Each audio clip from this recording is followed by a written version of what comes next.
показване на поредния клип с домашната ивка на кръст. Ето как я сварих в леко подсолена водичка. Отцеждания. Слагам си я в тавичка. Едра.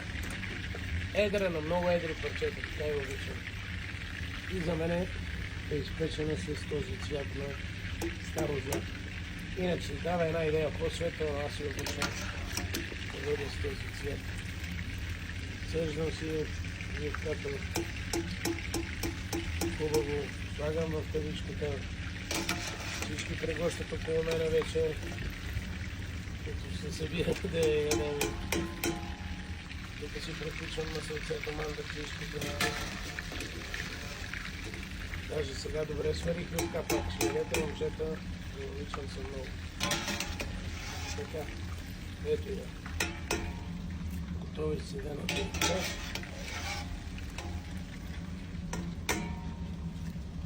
Изсирих от водата. Натрошил съм хубавото домашно козе сирене, поставям го отгоре. Върху нея обилно да има сиренце.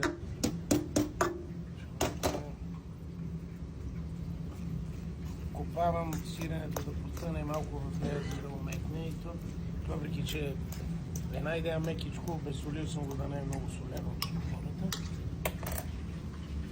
И отгоре ръжката на тортата винаги е препеченото с цвят на старо злато на сърце. Аз на кой викам пак цвят на старо злато. Ето го. Постоянно се бърка, за да не стане черно.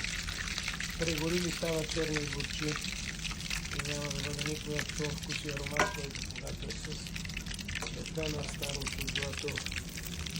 И сега от тук се полива обилно отвън. Така да изпрачи.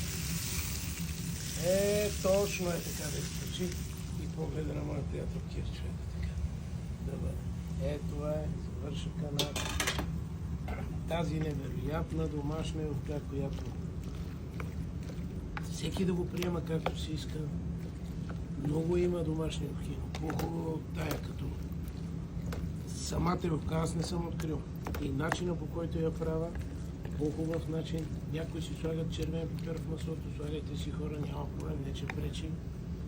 Но червения пипер ще придобие колкото и да е ароматна чушка.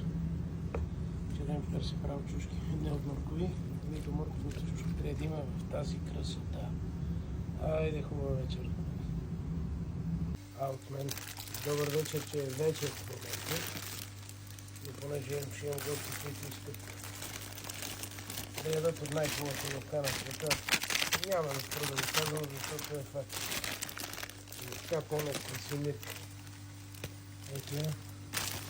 Домашно приготвена от мляко и яйца. И уникална брашно. Казвам уникална, но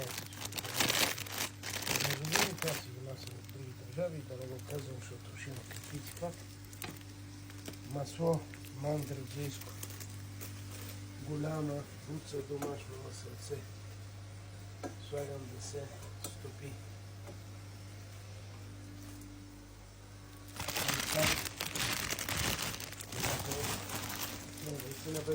Сложил съм вода да заварим. Изсипвам 3 пакета, които са за 6 човека. Мило, давай бе. Има ножове за тази работа. Не дръж. Дай, че правя видео. Дай ми го само.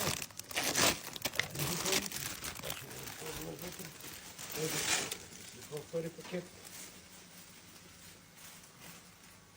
И изсипвам трети пакет.